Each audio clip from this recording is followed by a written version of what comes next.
That's right, 107.5 Up FM. We have a very, very, very special guest on the line. Good morning to Mr. Noah D. How's it going, bro? It's going well, sir. In 1998, you started your music career off as a singer-songwriter. You played tons of different instruments. But what sparked the change from singer-songwriter in 1998 to a massive drum and bass and dubstep producer in 2010?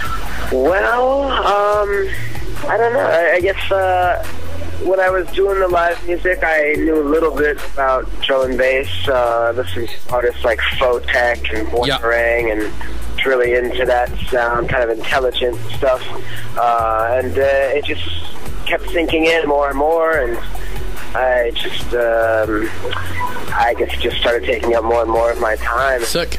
The live music stuff kind of fell in the background for a bit. I still always keep that stuff close around and try to keep in practice with certain instruments and whatnot. But the electronic stuff became a career, and decided to just go full force. Awesome. You mentioned just earlier, you introduced drum and bass through Boomerang and Photek, but you didn't fully get into it until around about 2001. What music were you listening to besides Boomerang and Photek? Before I really got into drum and bass? When you were kind of just getting into things? I've always been very diverse. I've always had a very diverse musical palette. I guess I can thank my parents for that growing up. So I've always, for a long time, I've been into hip hop and nice, rock, nice, and even some folk music and reggae and dancehall and soul, funk, and just it could go quite widely across the board, really. Which I think you can hear in my sound and what I try to get across. Yeah, and what are some of your favourite records from that earlier stage in your life? The earlier stages in my electronic? Yeah, and we were talking about drum and bass, dubstep. Oh, wow. My favorite records. Well, I mean, obviously Photek would have to be in there. Still an inspiration to me to this day, his earlier work. And I was into a lot of the metalhead sounds. It's hard to pick out a specific record. I loved the Brazilian sound that came around, 2001. DJ Marquis and so forth. Yeah. And those guys, that was a great movement. And Caliber, when he was the Golden Boy. Yep. Drum and bass, that was an excellent sound. Still, those kind of sounds, you can still play them today, and they sound just as fresh as they did back then, and that's something really important to me in music, to have that timeless quality. Yeah, they're definitely timeless records. A lot of those, especially DJ Marquis, I still sneakily chuck it in the set or on the radio show. But you've supported worldwide DJs such as Scream. You've got DJ Hype, N-Type, Bassnecker, Glitch Mob, Benga, just like everyone, How does it feel to play alongside some of the industry heavyweights? Oh, it's cool. It's definitely cool. I mean, a lot of these guys, are basically friends at this point, and so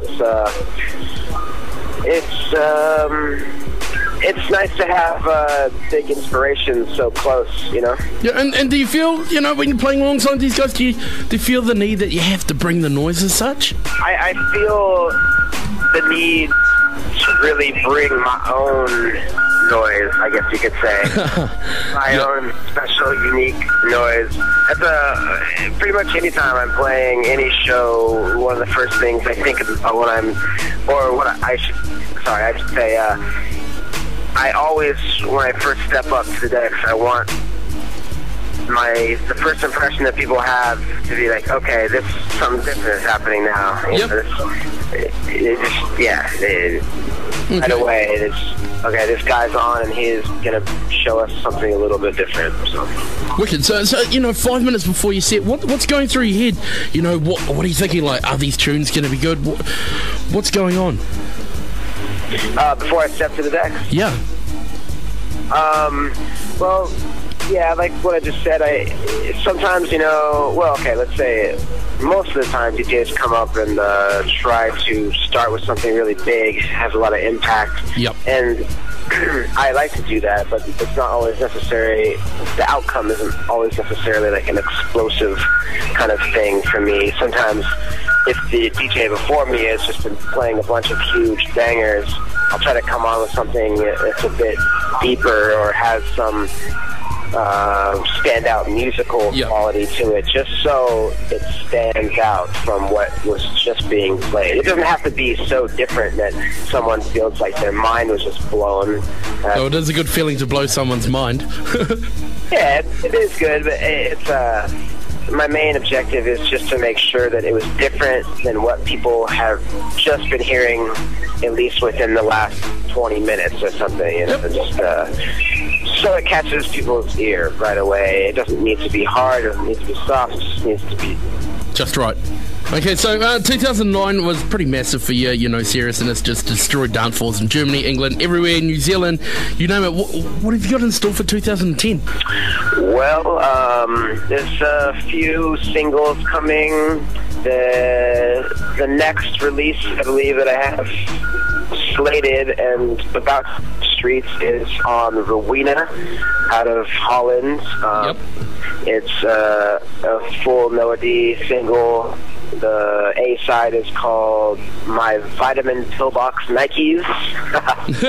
And yeah, maybe one of the strangest titles I've come up with. It's a slight nod to Bob. Everyone gets that. And the other track is called The Love. The single is a little step out of my usual. All tunes have some depth to them and a bit of hip-hop flavor. Upcoming soon, look out for that one. And I've just signed up with Hench out of Jake's label to do a couple projects. Cool. The first one is a tune that me and Mensa did together. Mensa is an up-and-coming guy out of Bristol as well. He's an awesome producer. And that tune is called Cashmere, and we're going to do a collaborative 12. Cool. First Hench project, and there may be some more after that. And the biggest plan for me right now is I'm starting to write an album, which will be my first full-length album. And it's just really in the works right now. Starting to get ideas together and what I really want to try to accomplish with it. But that's going to be my main focus. Wicked. So, you're coming down for the Easter weekender. You're flying all the way from the States to New Zealand, dirty old New Zealand in the middle of nowhere. What can we expect from your set, man? Well, try to bring... I always try to keep it heavy and appropriate for the dance floor, but really... I think you're going to have to bring it pretty heavy in New Zealand, man. We love it dark and dirty down here, mate. Yeah, I like... I'm not like the darkest, dirtiest guy on the block. I like to keep it street. I like to keep it gangster. Musical vibe in there, even a little sexy here and there. I don't go into like disco diva stuff. Reva Star. But, yeah, I've been feeling a lot of grime vibes. Got some excellent Cara Danger tunes to play for you guys. Joker, Mensa, Jake, and some Anti-Serum, 12th Planet, Babylon System. You going to be getting into any of the New Zealand dubstep? Maybe some Optimus grime? I definitely have some monster tunes from Truth. Oh yeah, for sure. Absolutely massive. There's actually talks about us working on some material together as well. They approached me recently, so I don't know if that stuff will be ready for the tour, but who knows? Hopefully. Hopefully, man. And that's going to be an absolutely marvellous tour. But we'll let you get on your way. You're waiting for your plane. But thank you very much, Noah D. It's been an absolute pleasure, mate. All right. Oh, Noah D there. What a nice fella.